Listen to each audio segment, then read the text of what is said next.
सांगली जिल्ह्याचे पालकमंत्री चंद्रकांत पाटील यांनी इतर पक्षातील नेत्यांच्या भविष्यावर भाष्य करण्यापेक्षा जिल्ह्यातील मूलभूत प्रश्नांकडे लक्ष द्यावं अशी तीव्र प्रतिक्रिया नागरिकांकडून व्यक्त होतीये। जिल्हा परिषद अध्यक्षपद आपल्या पक्षाला मिळालं नाही याची खंत अजूनही मनात दिसते असा टोला देखील नागरिकांनी लगावला। सांगली व मिरजेत आपले आमदार असताना तसेच महानगरपालिकेत सत्ता असताना स्थानिक प्रश्न सोडवण्यावर भर देणं आवश्यक आहे।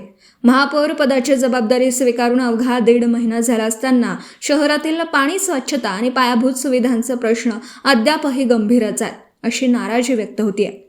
गेल्या अनेक वर्षांपासून सांगलीकर स्वच्छ व मुबलक पाण्यासाठी संघर्ष करतात, मात्र या अत्यंत महत्त्वाच्या प्रश्नाकडे प्रशासनाचं दुर्लक्ष होत असल्याचा आरोप नागरिकांनी केला। जिथे सत्ता आहे तिथे सुविधा द्या असा स्पष्ट संदेश पालकमंत्र्यांना देण्यात आला। तसेच आपली सत्ता काठावर आलेली आहे हे विसरू नका असा इशाराही नागरिकांनी दिला। खासदार विशाल पाटील यांच्या निवडणुकीबाबत जसे विधान करण्यात आलं तसेच पुढील निवडणुकीत भाजपची सत्ता येईल का असा प्रश्नही नागरिक उपस्थित करू शकतात अशी भावना व्यक्त होतीये। अशी वेळ येऊ देऊ नका अशी नम्रपणे ठाम विनंती नागरिकांनी पालकमंत्र्यांना केली आहे। पत्रकार राजेंद्र शिंदे, झी न्यूज। तो चिंताजनक विषय आहे, पण ते मांडलंच ना की जिल्हा परिषद अध्यक्ष असू देत, विधान पंचायत सभापती असू देत, तुम्ही दुसऱ्याची पळवापळव करून करताय। तुमची काय जागा, तुमची 18, मग तुम्हाला पिढीच्या दुश्मनी सुटून 11 घ्यायला लागते, हे कोणती? मग तुमचं भागात नाही म्हणून तुम्ही मग अजितदादांची काँग्रेस घेणार, अजितदादांची राष्ट्रवादी घेणार, तसंच बरेच झाले तुमचे 3, त्याचे काय जमत नाही का एकाला पळावं?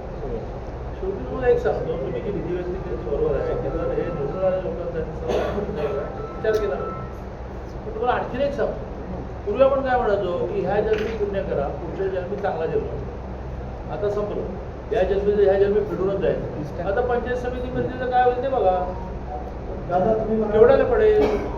अटक तर झालीच आहे, काही जण पळत आहेत, मुंबईत जाऊन जपले आहेत, केवढ्याला पडलं?